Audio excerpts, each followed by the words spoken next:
Well, there's a lot of excitement and activity going on out at Wichita Mid-Continent Airport as the new terminal project is starting to come to life. We have two guests here with us today. Seated next to me is our airport director, Victor White, and down at the end is Pat McCollom, who is the project manager for the terminal project. Thanks for being here. Well, thank you, Laura. Appreciate it. Well, first let's just start off real basic. Why don't you guys just tell us a little bit about what this new terminal is going to be like? Sure. Well, the new terminal building, it's 2 stories as opposed to basically 1 story as our existing. It's 2-story, 275,000 square foot, 12-gate facility. So with improved security screening off of our existing, very much so, modern-looking building, glass front. History of aviation is a huge component of all the design elements and details of the building. So it celebrates our heritage in town here. So very important as the air capital of the world. And Pat, don't forget to tell them about the art component of the terminal. We have a public art component that we have contracted with an internationally acclaimed artist named Ed Carpenter from Portland, Oregon, who will produce a roughly 300-foot long piece of art that's going to hang from the ceiling in the Great Hall. It runs from the airline ticketing into the lobby all the way down to the baggage claim, and it's going to be made with very different colored dichroic glass. This is the medium that he uses. So it'll give a different perspective of colors all the time, depending on the light and the angle that you're looking at it. And some people say it kind of reminds them of a wing, so it'll have a little aviation flair to it. We think it's going to be fantastic. And I understand it's also going to have a lot of environmentally friendly features. yes, the building is designed based on LEED certified. And so the light, the glass, the power usage, the air handling units, all are superior than traditional ones that reduce energy usage and for power and electric, or power and HVAC. But then the lighting and the glass used within the whole building also provides ambient daylight in it.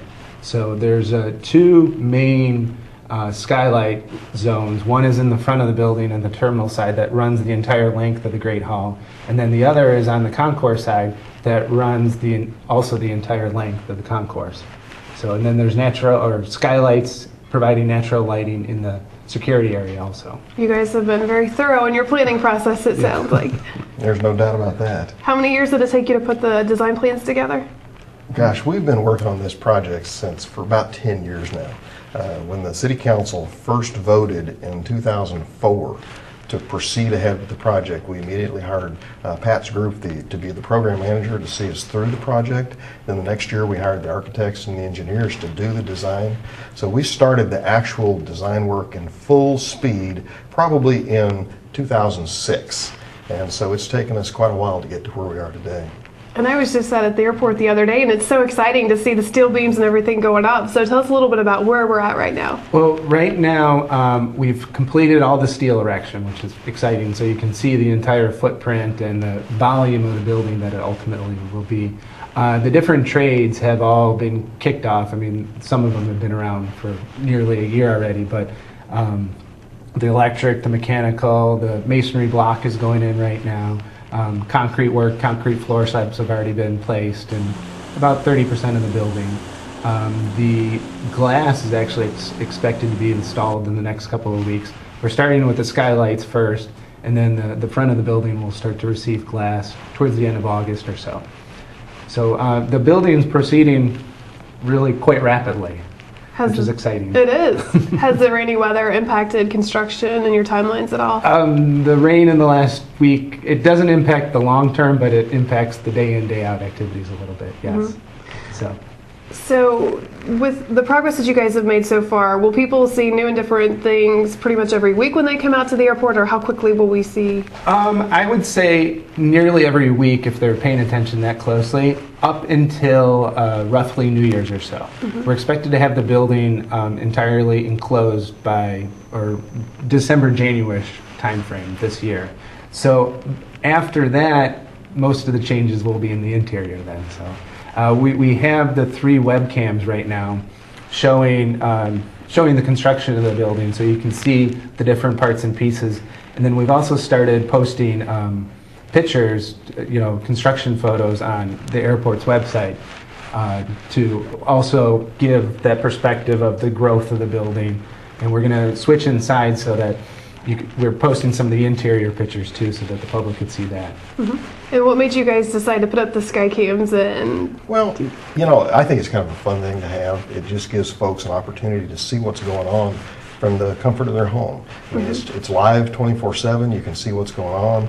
You can track the progress, and it has a neat time-lapse feature where you can actually watch it from day one, and it takes a shot literally every day at the same time of day, and it shows what's happened each day since we turned the cameras on.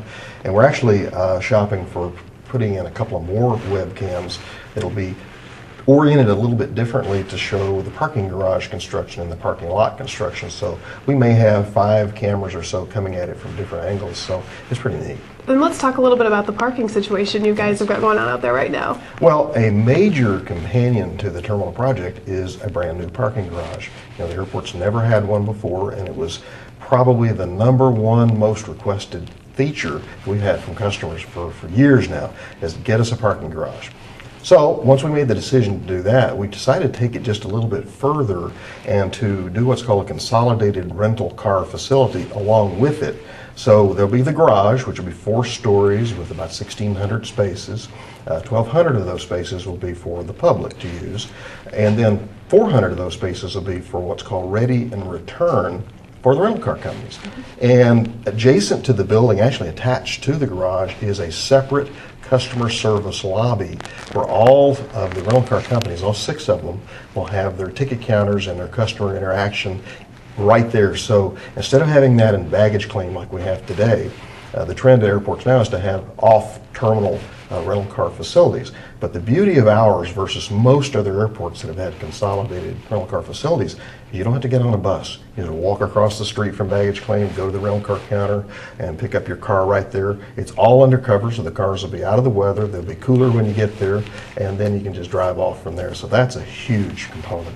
Definitely more convenient. Oh, absolutely. And convenience has been the hallmark of everything we've been trying to do on this entire terminal project, is to make everything better. The terminal project, for example, every airline gate is going to have a loading bridge, or a jetway as they're commonly known, so that you won't have to walk outside like you do today. That's huge. That and the garage are the 2 most requested things I think we've had. That makes a lot of sense. Oh, yeah. Now I know, as much as you guys are working towards being more convenient, in the meantime, you have to go through some growing pains to get to that point. Well, unfortunately, that's so true. The terminal is not affecting the public because that site is behind a fence. But the parking lot is, as you can imagine, trying to build a garage right in the middle of an operating parking facility is going to create some difficulties. We have already closed down in the last couple of months about 2/3 of the long-term parking spaces. We've closed down about 3/4 of the short-term parking spaces because that's where the garage is going to be built. So what we've had to do is several operational changes and policy changes during this construction period only. For example, in the short-term lot, we have a maximum 4-hour limit that we prefer folks not to stay longer than 4 hours in that parking lot, because the intent of short term is to have it available for someone who just wants to come in and come out. They're picking up or they're dropping off a passenger. And in fact, 93% of our customers only stay for 2 hours or less anyway, so it really doesn't affect that many people. We've also implemented a no overnight parking rule in the short term to make sure that as many spaces as possible are available, and to try to discourage folks from using the short-term lot for long periods of time. We've charged a fee now of $50 per day if you stay for longer than 4 hours. And then the third component of that is, unfortunately, we had to start charging disabled and handicapped customers for the first time for all of our parking facilities, so that we can try to maintain the maximum amount of spaces available for the public. So what's the timeline then for getting through the construction phase of the parking and then getting the parking garage completed? Well, the good news about the parking facilities is it doesn't take quite as long to build as the entire terminal project. In fact, the garage and most of the parking facilities will be open some months prior to the terminal itself, which opens in the spring of 2015. We think at this point that the garage itself will be open in the fall of 2014. And so that will eliminate all these problems that we've had out there with the closures of the lots and so forth. And another situation that we have too is that because the long-term lot is so much smaller than it normally has been, it fills up almost every day. It opens and closes periodically throughout the day. And so we're encouraging our customers to use the park and ride shuttle lot as often as they can when they're going to be parking for longer than 4 hours, and certainly if they're on a trip where they're gone for more than a few days. That is convenient. We have a shuttle bus service that runs 24/7 out there about every 10 to 15 minutes to get you to and from the parking lot and the terminal. And that's our least expensive parking lot too, so it's actually quite popular right now. But it's getting full, and so we're making contingency plans right now for the holiday periods that we know are going to happen come Thanksgiving, Christmas, New Year's, and spring break, where we may have to create some additional temporary parking somewhere else on the airport and run shuttles to that. So parking is a major challenge. We ask folks to plan ahead, try to figure out what you want to do, go to the airport's website at flywichita.com, kind of get the lay of the land, figure out which parking lot you think you're going to go to, and try to arrive about 2 hours ahead of your flight time so that you've got plenty of time to find a parking spot, and if you use Park and Ride, to take the shuttle over to the terminal, then check in at your airline counter if you have to check a bag, and then go through security and get to your gate. So it's a little longer than we're normally used to seeing, but it's the best way for folks to have a good, clean, smooth experience, just to get here early. It's good advice. And Absolutely. you guys also have the cell phone lot, which is pretty handy. Oh, that's a great idea. You know, the cell phone lot has been really popular. We started that 5 or 6 years ago and really hasn't gotten a whole lot of use, but during the parking construction, we're finding a lot of folks going down there. It's on Air Cargo Road by the UPS building, and it's free. You can park for up to an hour at no cost as long as you stay with the vehicle. You have to be attended, and then you wait there until your passenger that you're picking up calls you on the cell phone, and then you shoot to the front of the terminal, and you don't have to get involved in all the double parking and all the issues going on with the congestion over there. Is that the first entrance you take? It is the second entrance, Second. second exit actually off Yeah. of the freeway. It's the one that says General Aviation and Air Cargo. And we have some giant signs up that right before the exit that says Park and Ride, free shuttle, so you can't miss it. That's great. Let's talk a little bit more about the terminal now. What's going on? Have you guys started picking people to put up concession stands and restaurants? Good question. There's several steps we have to go through before opening of the terminal. And the first one that we're going through right now is the selection process for the rental car companies. We just advertised this week an invitation to bid for 6 spaces. And so the bids will come in later this month from the rental car companies, and then we'll have them picked, and they'll know where they're going to go. And then when the construction of the actual rental car customer service lobby begins next year, the folks that are selected will know which space is going to be there so they can design their offices and their build out and their ticket counter. So that's the first step. And then later this year, we'll start the process to solicit for food, beverage, and retail concessions for the new terminal. That's a lengthy process, but the build-out period for those folks is very long. It usually takes them around 6 months or so after they've been selected to design their concepts and their brands and to put their package together and then actually build it so that it's ready by the time the terminal opens in the spring of 2015. Do you get a lot of wish lists from people? We do. You know, everybody has a favorite restaurant or a favorite bar or a favorite type of retail shop that they would love to see at the airport. And of course, under federal rules, we have to do a national competition. We can't just pick someone because we like them. We have to have a master concessionaire for either the whole situation of both food and beverage and retail, or we're considering doing 2 separate solicitations, one for food and beverage and a second one just for retail. We're going to make that decision in the next couple of months after we see what kind of interest there is. And quite frankly, we've had a lot of inquiries from the major national companies that do this at airports all over the world, in fact. So we'll see what kind of solicitation response we get later this fall.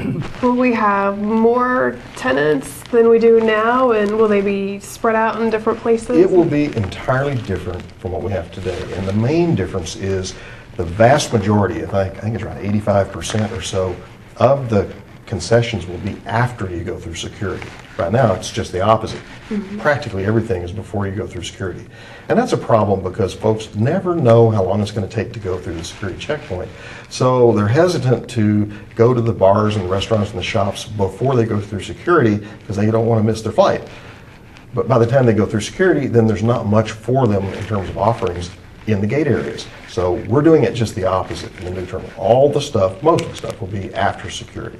We will have some pre-security, snack bar type of thing, and some retail operations like a newsstand for the meters and greeters and for the employees and folks that don't have to go through security. So we'll have both sides covered. And Pat, maybe you could talk a little bit more about the art features and the history component of the new project. Sure. Well, there's two major art pieces. One is the one that Victor just described a couple minutes ago. And then the other piece actually is a history of aviation piece. In the new terminal building, in the Great Hall area, there's a second floor mezzanine that overlooks the entire hall. And on that mezzanine, it's where we expect meters and greeters to be waiting, because it's both security going one area of it, and then security, or coming out of the secure area is the other side. But in that area, we have 7 different freestanding kiosks with aviation details and theme of what has occurred here in town over the last 100 years or so. And so they're history of aviation exhibits that the public can also see once the new building's open, as well as the area that the meters and greeters will be waiting at. And then on the concourse side, there's actually 2 other exhibits on the concourse. They're a little bit more artistic in nature, but they both have aviation theme to them. One is a multicolored canvas or overlay, I guess, of different size engines that have been produced in town. And then the other one is silhouettes of different types of planes that have been produced in town. It'll be really exciting to check that out. Yeah. And you know, the development of this history of aviation display involved all of the local aircraft manufacturers, and we had history folks from Wichita State who were spending some time reviewing the documents, and each manufacturer told us what they would like to have to represent their company's history. So we had a lot of involvement, and it was a pretty lengthy process a couple of years ago to do the development of this history of aviation in Wichita. So I'm sure when people are hearing about all these neat features, they're wondering, how are we paying for it? Will you guys talk a little bit about that? Well, the terminal project is $160 million, and the parking project is $40 million. And so all of the funds that we use to pay for both projects are driven strictly by airport revenues. There are some federal grants involved in the terminal project, but those are not from general taxpayers. They're from aviation and airport system users. So if you don't use the airport, you're not paying for it. The concessions, we get a percentage of commissions off of rental car sales, and every time someone buys a hot dog or a cup of beer or something, we get a piece of that. We have rents, and we have landing fees from the airlines, and everything goes into the pot of airport revenues, and that's how it's paid for. And then there's a customer facility charge that the rental car company customers will actually be paying into this. So the users of the airport system, our airport, are the ones that are paying for this. So we're real proud of the fact that there's no taxpayer dollars involved in this project. It's a great accomplishment. Absolutely. Will you guys talk a little bit about why the terminal is needed, or a new terminal is needed? Sure. There's 2 main components that I see, at least. One is improved passenger flow, and then the second is a modernized facility. Years ago, we realized with our existing building that, number one, it's not up to code. It's inefficient, basically, at this point. And so we did a study to basically examine between either modernizing the existing building or building new. The cost of modernizing the existing building was roughly the same cost as building a new building. Obviously, the operational disruptions of trying to renovate the existing building would have been very difficult to overcome, and it would have taken much longer to accomplish that too.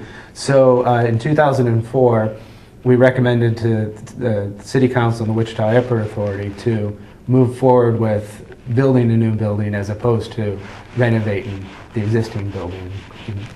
And obviously they gave approval for that. Because the existing building wasn't ADA compliant, correct? It's not ADA compliant, and there's other code issues with the existing building. So, and that's a result of the fact that the major core, the bigger portions of that current terminal are almost 60 years old. The building was built in 1953. It was opened in the spring of 1954. So by the time the new one opens, it'll be 61 years old. And in the airport industry, that's really a long time. I could count on 2 or 3 fingers any airport terminals in the country that are 60 years old. Kansas City Airport, for example, was built in 1970s, and they're talking about tearing it down and rebuilding a new terminal. So that gives you a perspective of what we're doing is we've held on literally as long as we can afford to hang on with, our maintenance crews have done a fantastic job over the years of nursing this building along. But when you have your basic infrastructure of the building, the heating, mechanical, electrical, plumbing systems, and things like that, they're so old, you can't buy parts for a lot of those things anymore. So our guys have been making and creating the parts themselves to keep the air handlers and the boilers and things like that going. And it's horribly expensive and inefficient to do that. And so, as Pat said earlier when you talked about the LEED and energy efficient features, that's huge. It's huge because it costs a lot of money to run the utilities in the current building, and we're really hopeful that the new building will certainly cost us less to operate in the sense of utilities and lighting and things like that.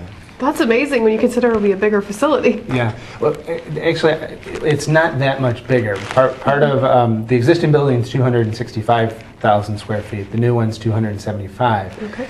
The biggest difference is the volume. Actually, the volume of the new building is much greater. And then the passenger flow, which I mentioned just a couple minutes ago, is far improved. To get from ticket to gate is roughly 60% of the walking distance that is in the existing building right now. So you have a larger volume building, slightly larger square footage, yet you have shorter walking distances. So the layout of the building in terms of improving passenger flow is a main design component of the entire thing. And we're really hopeful that once the building opens and the customers and the passengers and the public come inside it and see it, it'll give them a different atmosphere. It'll be a different experience than what they're seeing today. We get an awful lot of complaints from the public that our building looks like a junior high school because it's so old and it's outdated from an appearance standpoint. And that's not why we're replacing it. We're replacing it because of its age and its obsolescence and things that Pat mentioned earlier. But by doing a new building, we also get the benefit of a more modern-looking building, a high-tech facility, and something that folks are going to be proud of in this community to reflect what they want Wichita to be. And talk a little bit about how important that is for economic development and really putting our city on the map as the air capital of the world. Oh, it's huge. When we started this process of design back in 04 and 05, we did a lot of focus groups, and we went out to the business community and the general public in Wichita and asked folks, what do you want this new terminal to be? And we heard over and over and over from business leaders in particular that they wanted a modern, high-tech building, something that they could be proud of, something that reflects the aviation heritage of Wichita, which we're covering with the history and other things. And then some of the design features are kind of aviation looking in terms of the ceiling and the shape of the wing, roof type things. Folks said that in business that they want their customers, when they come to town, to see a nice building that they can think, hey, Wichita's really a neat place, it's on the map. And also when they're recruiting new employees, they wanted to have, the trend is to hire young folks who are modern and used to technology, and they wanted a building that reflected all of those things. So we think we've kind of touched all the bases, we've checked off all the boxes, and we're going to get all of those things when it's said and done. It'll work hand in hand with our downtown revitalization efforts too. Well, it'll be fabulous. Pat, will you give us just a quick snapshot about the timeline and what's going to happen next? Sure. There's a couple of projects that we're still bidding that become encompassed in the new terminal building. One, in the next couple months, we're going to be bidding an IT communications package, which contains the security systems, the EVID, which is the flight display monitors, telephones, the network itself. So that's in the next couple months. We're going to be bidding that project, and that gets incorporated into the overall building. We're also bidding towards the end of the year our passenger loading bridges too. So there's a couple of procurements still out, and Victor already mentioned the different tenants that will be coming in the building too, and then he'll have to work in next summer getting ready for it. But the next couple big steps are this winter we'll have the building fully enclosed. next springtime, late winter, springtime, we'll start really installing a lot of the finishes in the building. The stainless steel, our terrazzo floors, the lights, the ceilings, things of that nature. And then towards the middle to end of next year, that's when the tenants will really be hot and heavy building out their stuff in the building, as well as the general contractor right now will be kind of starting to finish up the different parts that they have, and then implementing all the new computer systems that are also going to be part of it. So towards the end of next year is when, beginning of 15 is when we should be kind of nearing the completion, and then start testing the operations of the entire building, which will be the last big thing before we open it. So It'll be such a sense of accomplishment for you guys. You finally go on vacation after that, right? We're going to have one heck of a cast party when it's all done, I'll tell you that. I bet. So if people want to learn more, where can they go? Well, first place to go, and the easiest, is to go to the airport's website at flywichita.com. We have links to the terminal project and the parking project and to the webcams where they can find out the latest up-to-date information. And a little new feature we've added called Construction Zone, which talks about closures and the parking changes that I mentioned earlier, and we'll be keeping that updated as things go on. And a little bit later, we'll add some features on there, some links to business opportunities for some of these bidding projects that are coming up that Pat mentioned, as well as the concession opportunities and things like that. So that's the easiest way to do it. You can also follow us on our Facebook page at also Fly Wichita, and on Twitter as well. And now we've started a Pinterest page too, where we're including photographs and just cute things about what's going on at the airport. You guys have become very social media savvy. I tell you, it's the name of the game. It's the way of the world. Well, thanks for being here. It's been fun to learn about all the exciting things going on right now. Thanks for inviting us. yes, thank you. All right, and thank you guys for watching this edition of Local Loop.